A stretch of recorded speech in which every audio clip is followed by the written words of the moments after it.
Ele me viu de toalha e jurou que eu ia me arrepender. Eu nunca imaginei que o início do meu sonho de cursar a universidade se transformaria, em menos de uma hora, no maior pesadelo da minha vida. Cheguei em Belo Horizonte depois de enfrentar 9 horas de ônibus, sob um sol de 38 graus, que parecia derreter o asfalto da rodoviária. O calor de Minas Gerais não é brincadeira. É um mormaço que gruda na pele, sobe pelas canelas e faz a gente sentir o peso físico de cada decisão tomada na vida. Eu estava exausta, carregando o peso do meu futuro em 2 malas imensas que pareciam ganhar quilos a cada passo dado naquelas calçadas irregulares. Arrastei minhas coisas com dificuldade até chegar ao casarão antigo que funcionava como a República Caos Harmônico. Era um prédio misto, de 3 andares, com janelas coloniais altas que pareciam olhos vigilantes sobre a rua barulhenta. O som era uma mistura constante de ventiladores de teto rangendo e conversas cruzadas de veteranos que já pareciam donos daquele ecossistema. O cheiro de café velho misturado com um produto de limpeza barato de lavanda flutuava no ar pesado. Eu sentia o suor escorrendo pelas minhas costas, ensopando a minha camiseta de algodão, e o único desejo que eu nutria naquele instante era o de tomar um banho gelado e sumir do mundo por pelo menos 10 horas seguidas. Na recepção improvisada, que nada mais era do que uma mesa de madeira bamba no corredor de entrada, um veterano com olheiras profundas e cara de quem não dormia há 3 dias me entregou uma chave. O chaveiro de plástico estava desgastado, com o número 402 gravado em um relevo quase apagado. Ele mal ergueu os olhos para mim, apenas apontou com o queixo para as escadas de madeira escura, e voltou a digitar furiosamente em um notebook adesivado. Subi os degraus que gemiam a cada passo, sentindo um esforço doloroso nas panturrilhas. Mas o alívio de finalmente ter um teto sobre a cabeça falava mais alto. Quando encontrei a porta do quarto 402, orei silenciosamente para que minha colega de quarto ainda não tivesse chegado. Eu precisava de um momento de silêncio. Para minha sorte, ou para o que eu estupidamente julguei ser sorte naquele momento, o quarto estava vazio. O ambiente era simples, quase austero.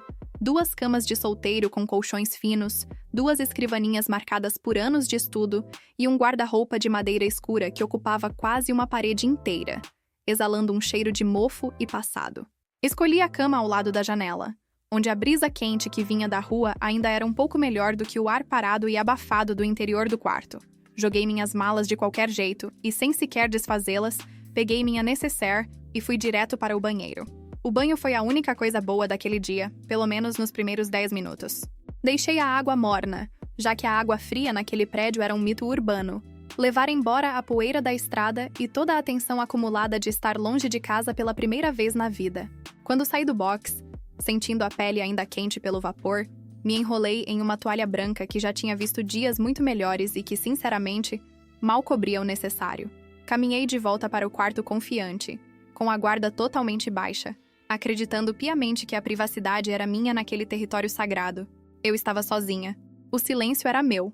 Comecei a abrir a mala principal para procurar uma muda de roupa limpa, lutando contra o zíper que insistia em travar, quando o som metálico da chave girando na fechadura fez o meu sangue congelar instantaneamente. O coração disparou contra as minhas costelas com uma força violenta. Antes que eu pudesse sequer processar o movimento de me esconder, a porta se abriu de supetão, batendo na parede com um baque seco que pareceu reverberar por todo o andar. Eu esperava ver uma menina, talvez uma caloura tão perdida quanto eu. Mas o que atravessou aquele portal foi um furacão em forma de gente.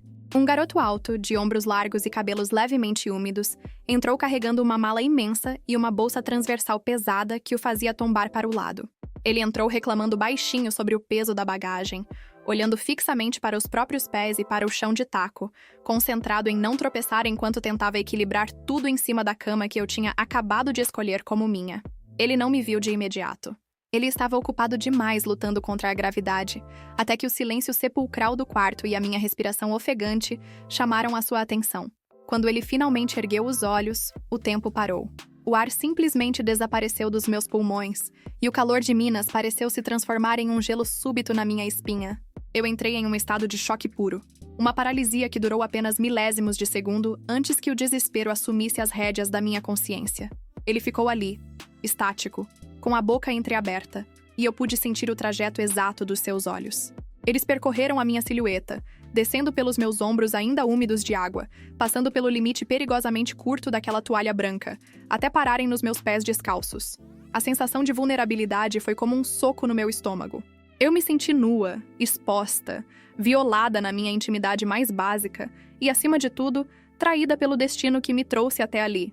O grito saiu da minha garganta com uma potência que eu nem sabia que possuía. Eu o chamei de tudo: safado, tarado, invasor, delinquente. Minhas mãos buscavam freneticamente qualquer objeto que pudesse servir de escudo ou de arma. O primeiro item que encontrei foi o travesseiro de penas que estava sobre a cama. Eu o agarrei e o arremessei com toda a minha raiva acumulada, atingindo-o em cheio no peito. Ele tentou falar, gaguejou algumas palavras desconexas sobre uma chave errada e sobre a recepção. Mas eu não conseguia ouvir nada além do zumbido ensurdecedor do meu próprio pânico e da minha humilhação. Eu estava em uma república mista, em uma cidade desconhecida, e um completo estranho tinha acabado de me ver daquela maneira.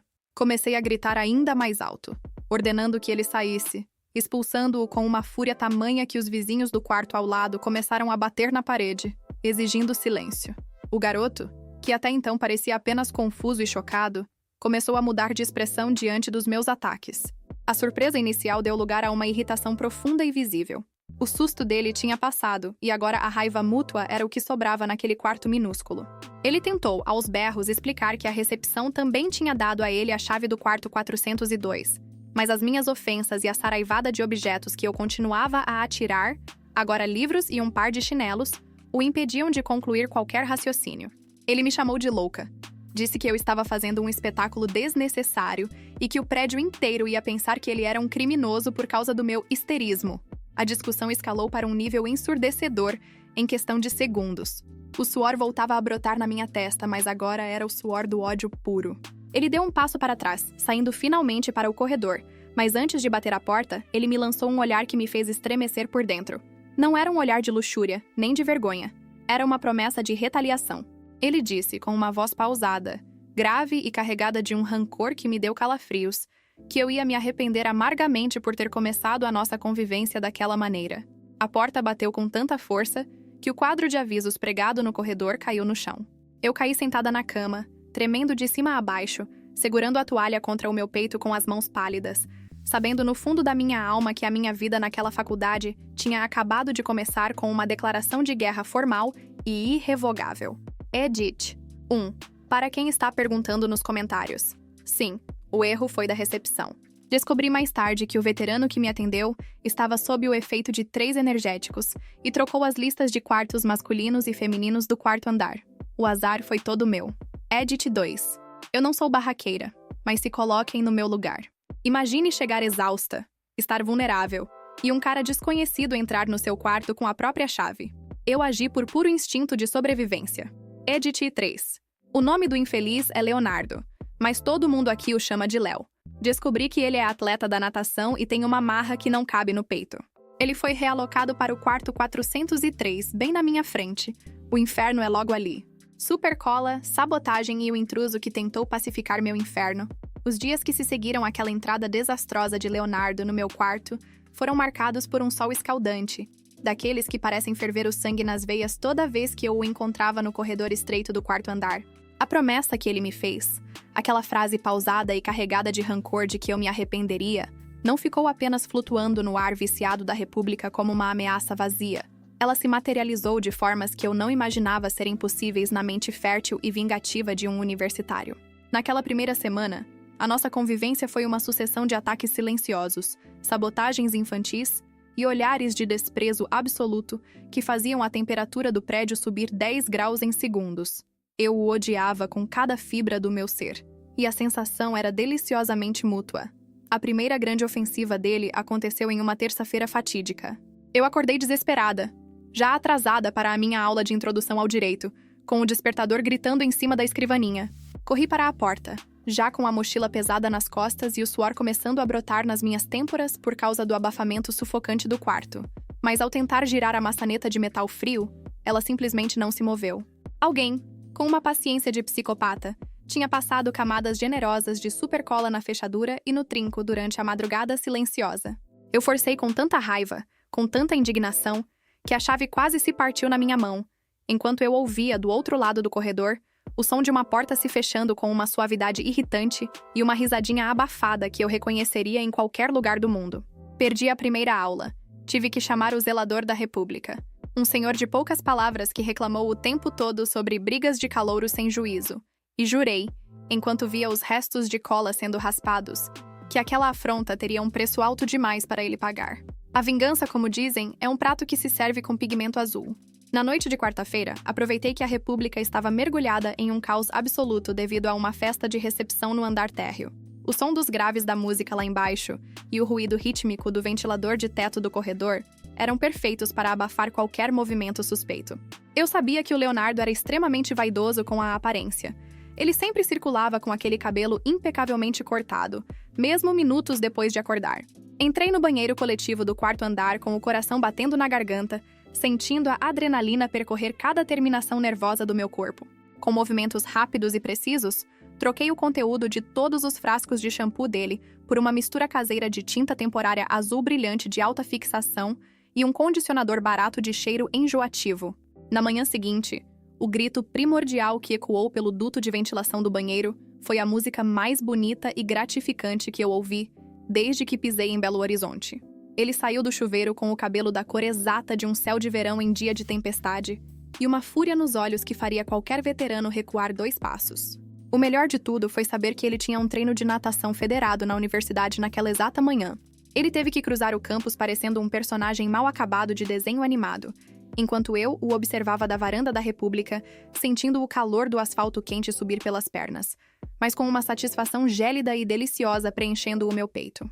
O placar estava oficialmente empatado, mas a guerra estava apenas entrando em sua fase mais densa e visceral. Foi no meio desse fogo cruzado que surgiu o Tiago. Ele era estudante de engenharia civil, morador do 3º andar, e parecia ser o oposto completo da energia caótica que emanava do Leonardo. Enquanto o Léo era explosivo, barulhento e agressivo, o Tiago era calmo. Usava óculos de armação fina e tinha um sorriso que transmitia uma paz que eu não sentia desde que cheguei a Minas Gerais. Ele começou a me notar nos momentos em que eu estava mais vulnerável, geralmente logo após uma nova brincadeira do Leonardo. Na quinta-feira, quando o Léo decidiu esconder meus resumos de direito civil dentro do congelador da cozinha comunitária, foi o Tiago quem me ajudou a secar as folhas com um secador de cabelo, com uma paciência de santo, enquanto me oferecia um copo de suco de caju gelado. Eu comecei a dar atenção para o Tiago, em parte porque ele era realmente gentil e interessante, mas também, no fundo da minha mente cheia de rancor, porque eu percebi que a presença dele incomodava o Leonardo de uma forma que o shampoo azul nunca conseguiu. Toda vez que eu estava na varanda conversando com o Tiago sobre música ou sobre as dificuldades do primeiro semestre, eu via o Leonardo passar por nós com o maxilar travado, as veias do pescoço saltadas, sem dizer uma única palavra. O Tiago, percebendo a hostilidade óbvia do nadador, tentava intervir. "Felipa, você não pode deixar esse cara te tratar assim. Se você quiser, eu falo com o pessoal da administração ou resolvo isso com ele pessoalmente", ele dizia, com uma proteção que no início eu achei reconfortante. No entanto, algo estranho acontecia sempre que o Tiago tentava me defender. Uma sensação de urgência e um instinto territorial que eu não conseguia explicar tomavam conta de mim. "Não, Tiago, deixa", eu respondia prontamente, às vezes até com uma rispidez que o deixava confuso. "Essa briga é minha. Eu que tenho que resolver as coisas com o Leonardo. Não se mete nisso, por favor."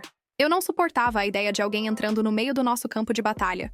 Era como se aquela guerra fosse uma propriedade exclusiva nossa, um vínculo sombrio e distorcido que só eu e o Leonardo entendíamos. O Tiago era o lado bom, o lado calmo e racional, mas por algum motivo que me assustava profundamente, eu preferia o caos de estar cara a cara com o meu inimigo, trocando farpas e sabotagens, do que a paz passiva que o estudante de engenharia me oferecia.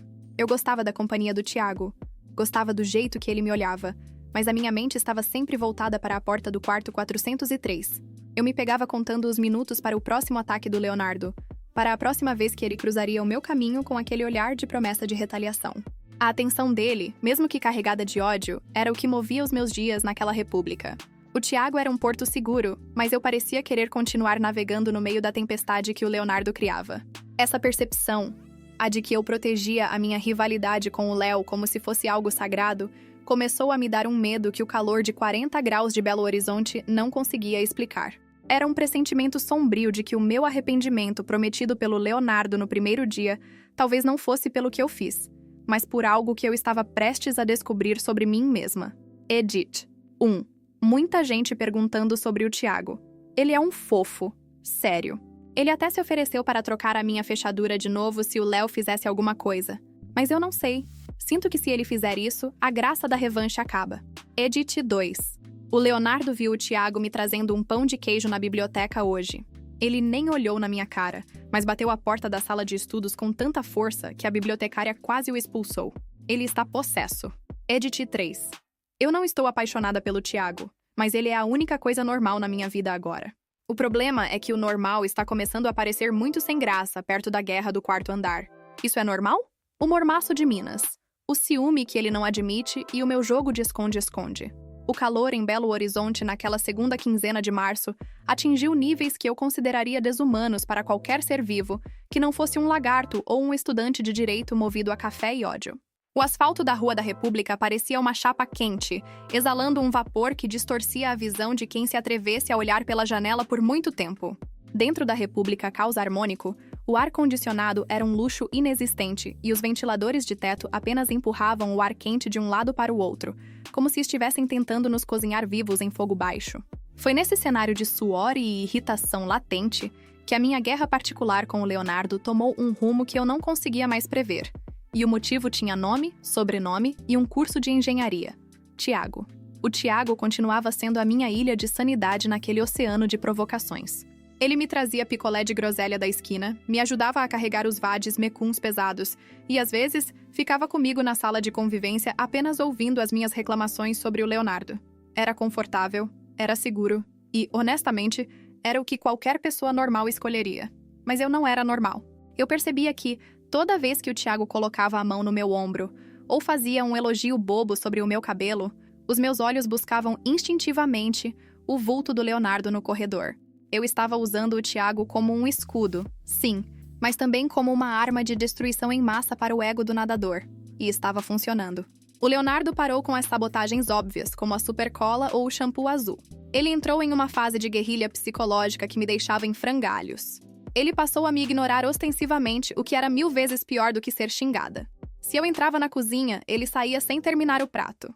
Se eu estava na varanda com o Thiago, ele passava com os fones de ouvido no volume máximo, exalando um cheiro de cloro e sabonete de menta que parecia impregnar o ambiente e anular o perfume de qualquer outra pessoa.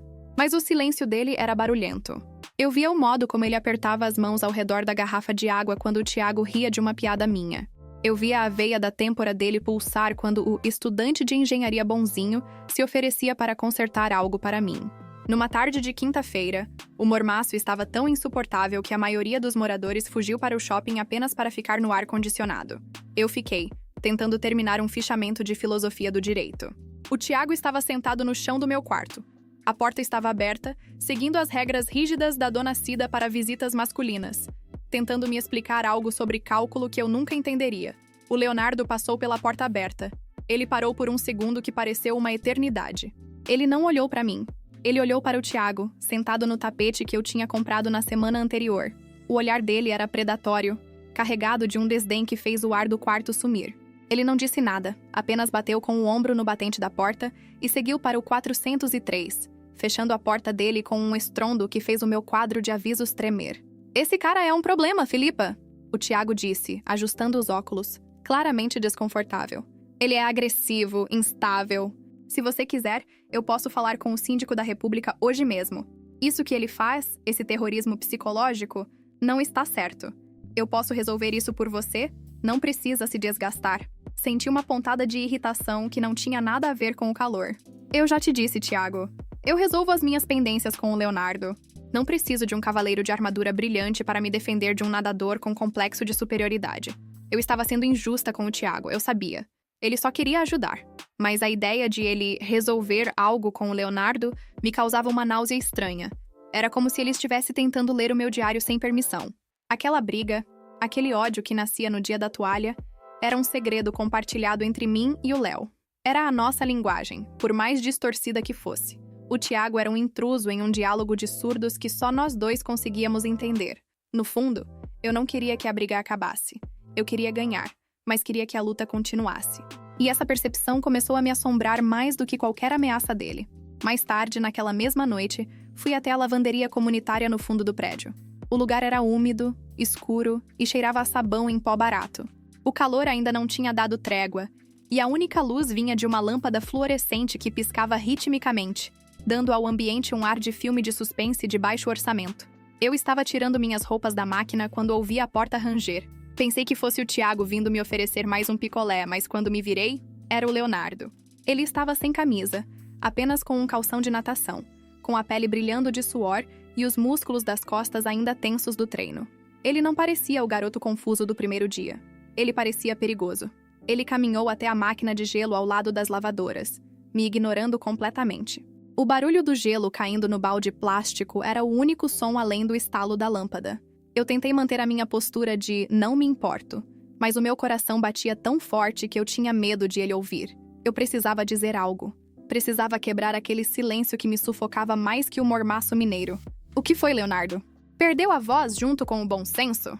Disparei, a voz saindo mais trêmula do que eu gostaria. Ele parou. Lentamente ele se virou para mim. Os olhos dele brilhavam na penumbra da lavanderia. Ele deu um passo na minha direção, e eu, instintivamente, dei um passo para trás, batendo com as costas na máquina de lavar que ainda vibrava. Você acha que é esperta, não é, Filipa? Ele disse, a voz num tom baixo, quase um rosnado que vibrou no meu peito.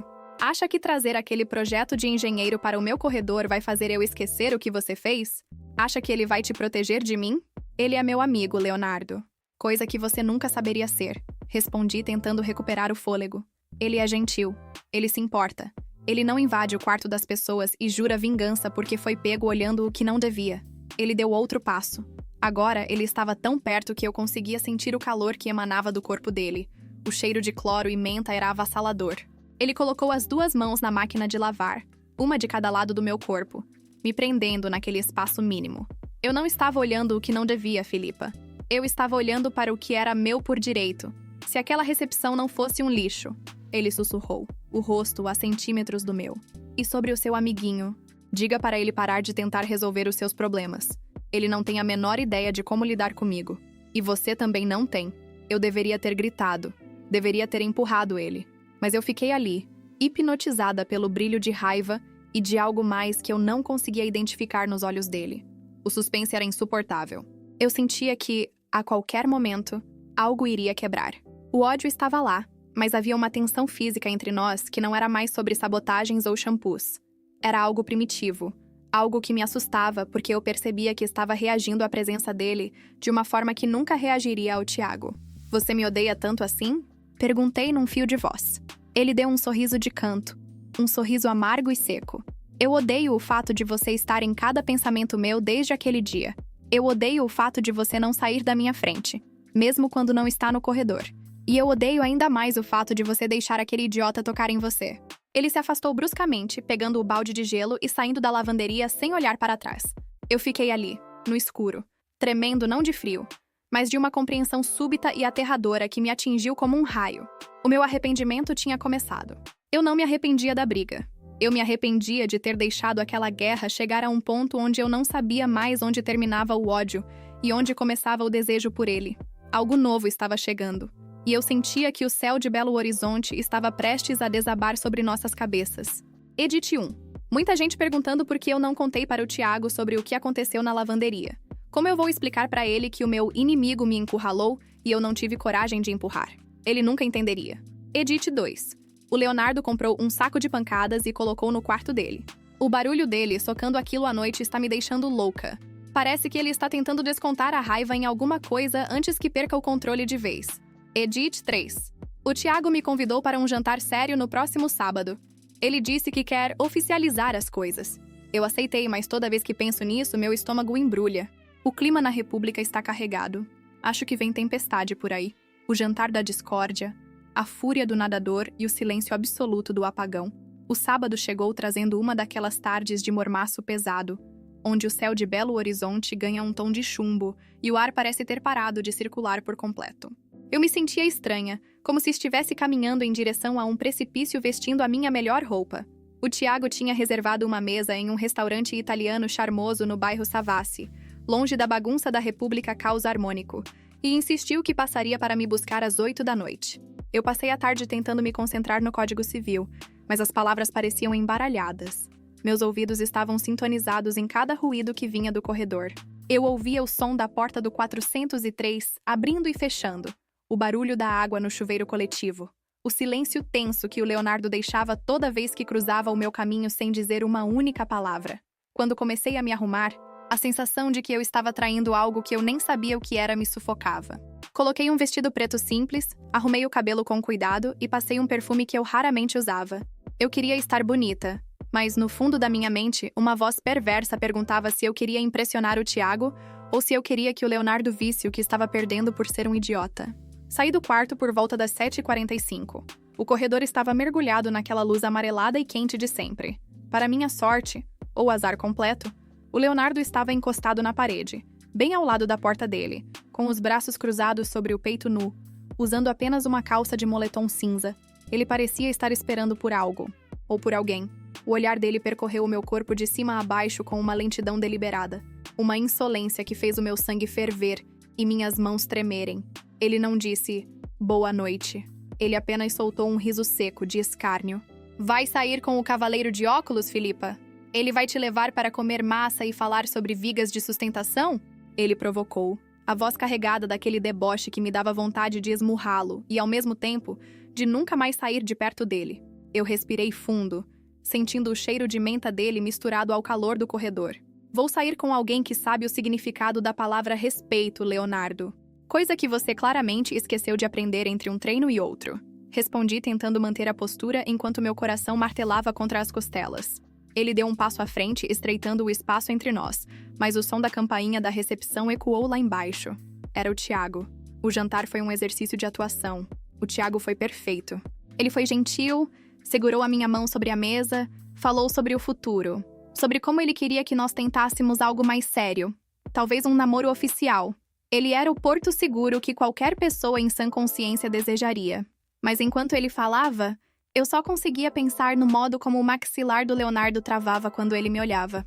Eu me sentia culpada por estar ali, usando a atenção do Thiago para tentar preencher um vazio que o ódio do Léo tinha cavado. No meio do prato principal, o Thiago tocou no assunto inevitável. Eu vi o jeito que ele te olhou hoje, Filipa. Eu não gosto disso. Eu vou falar com ele amanhã. Não importa se você quer resolver sozinha, como seu namorado, eu tenho o direito de te proteger. Aquela palavra namorado soou como um alarme de incêndio nos meus ouvidos. Não, Thiago. Você não tem esse direito. Eu já te disse 100 vezes. Entre eu e o Leonardo, ninguém se mete. A minha voz saiu mais ríspida do que eu planejava, e o silêncio que se seguiu na mesa foi pesado como o céu lá fora. Voltamos para a República sob as primeiras gotas de uma chuva que prometia ser histórica. O céu estava sendo rasgado por relâmpagos que iluminavam a Serra do Curral em flashes violentos. O Thiago me deixou na porta do quarto andar, visivelmente frustrado com a minha reação no restaurante. Ele tentou me beijar, mas eu desviei o rosto instintivamente, oferecendo apenas a bochecha. Ele suspirou, disse que conversaríamos quando eu estivesse menos tensa, e desceu para o andar dele. Eu entrei no meu quarto, joguei os sapatos de qualquer jeito e me sentei na cama, sentindo o calor do quarto me sufocando. A chuva finalmente desabou. Era uma tempestade tropical de verão, daquelas que fazem a terra cheirar a poeira molhada e o som do mundo desaparecer sob o ruído da água batendo nas telhas coloniais. Senti fome. Não tinha conseguido comer quase nada no jantar. Decidi descer até a cozinha comunitária para fritar um ovo ou qualquer coisa rápida. O prédio estava estranhamente silencioso, todos devidamente trancados em seus quartos por causa da tempestade. Quando cheguei à cozinha no final do corredor, encontrei o Leonardo lá. Ele estava parado diante da pia, olhando para a chuva pela janela pequena. Ele estava com a mesma calça de moletom, as costas largas brilhando sob a luz fraca da lâmpada fluorescente que piscava. Eu não recuei. Entrei e comecei a pegar a frigideira, ignorando a presença dele com toda a força que me restava. O silêncio entre nós era uma corda esticada ao máximo, pronta para arrebentar. O jantar foi bom? Ele perguntou, sem se virar.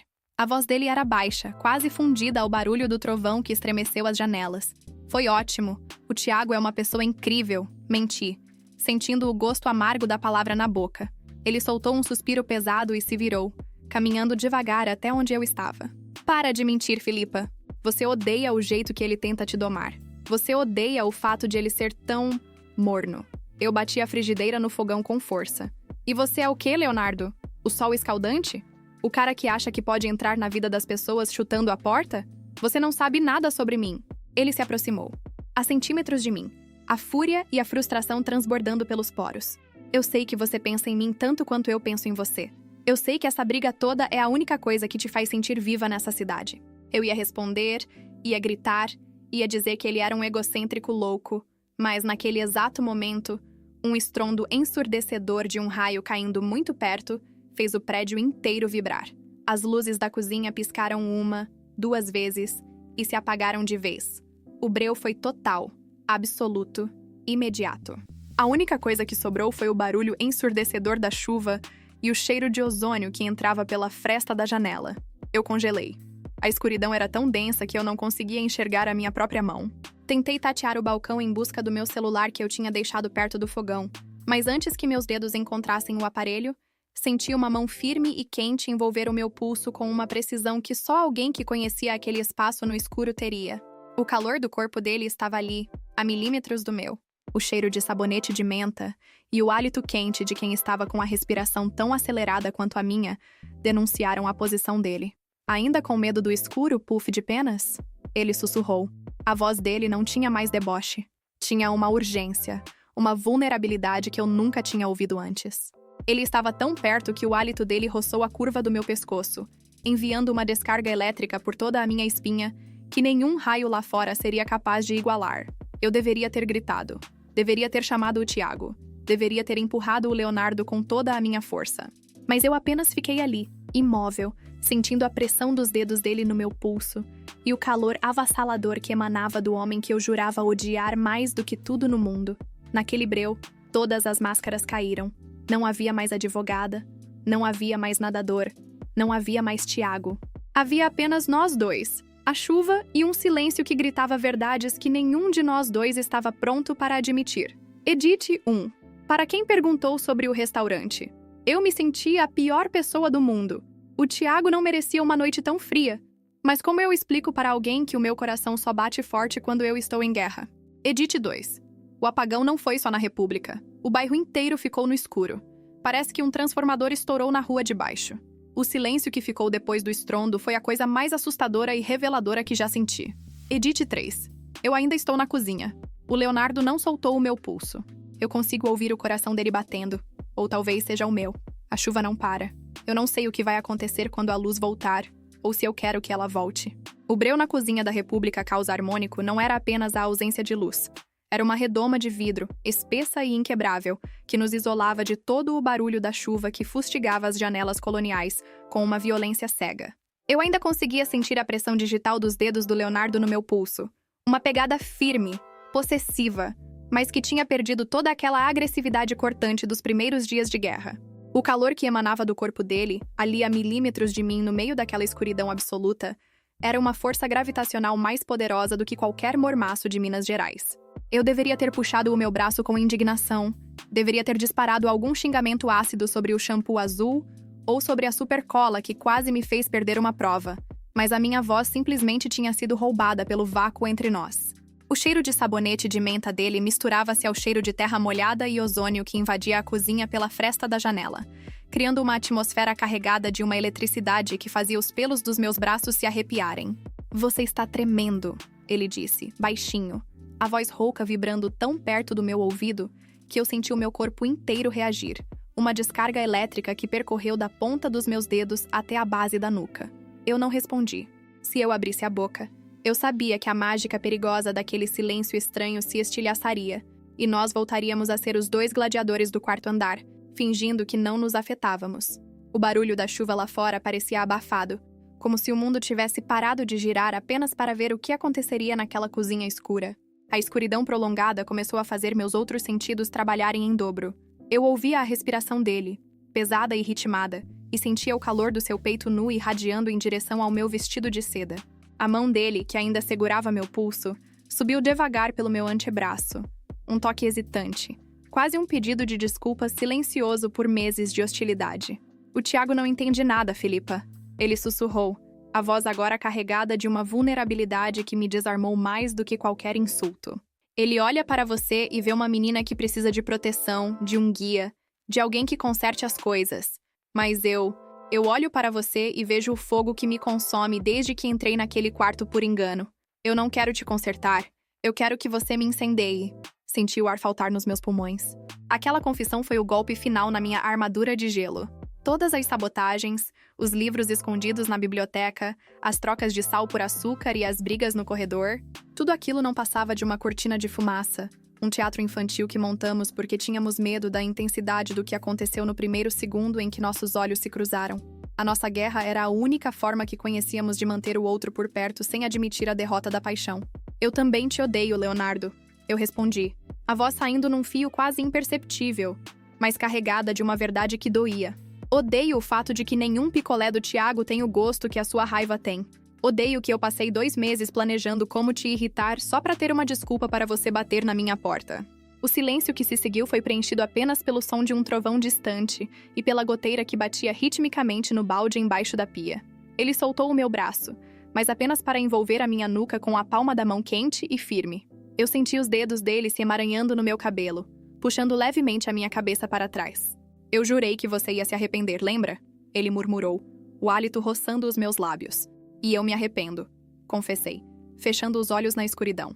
Me arrependo de cada minuto que a gente perdeu gritando um com o outro, quando o que eu realmente queria era isso.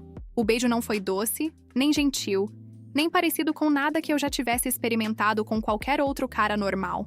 Foi uma explosão, um encontro inevitável de 2 placas tectônicas que passaram tempo demais acumulando pressão. Tinha gosto de urgência, de alívio e de toda a frustração daqueles meses de convivência forçada. Ele me prensou contra o balcão de granito frio da cozinha e o contraste da pedra gelada com o calor febril do corpo dele me fez soltar um som que se perdeu na boca dele. Minhas mãos, que antes arremessavam travesseiros, agora buscavam os ombros largos dele, sentindo a musculatura tensa do nadador sob a minha pele. Não havia mais espaço para mentiras, nem para advogados, nem para cavalheiros de engenharia. Naquele apagão, a rendição foi total. Quando as luzes da República finalmente piscaram em um tom amarelado e vacilante, antes de voltarem ao brilho total, nós nos separamos bruscamente, ofegantes, com os olhos dilatados e o cabelo bagunçado. A cozinha estava um caos. O ralo tinha transbordado um pouco de água e a minha frigideira continuava vazia sobre o fogão. Nós nos olhamos por um longo tempo, a luz revelando o que o escuro tinha facilitado.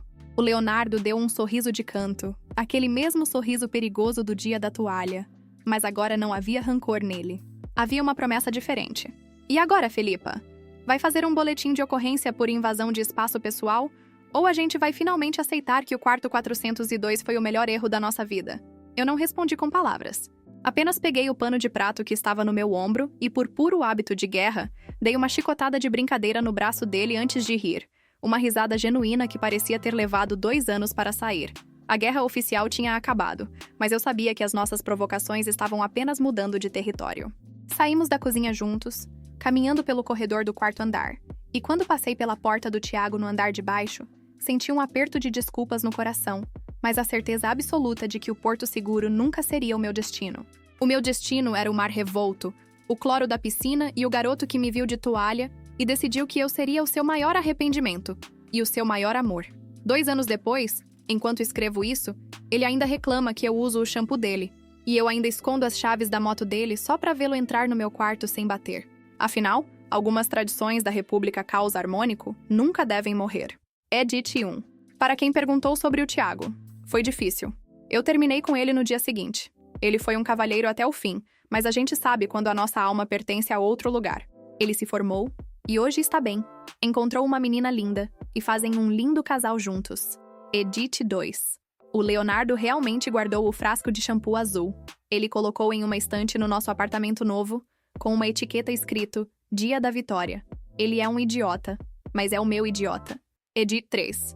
A dona Cida, dona da República, mandou um convite para a gente visitar o casarão. Ela disse que o quarto 402 e 403 nunca mais teve moradores tão barulhentos, mas que o corredor sente falta das nossas brigas. Eu acho que o corredor sente falta é do fogo que a gente deixou lá.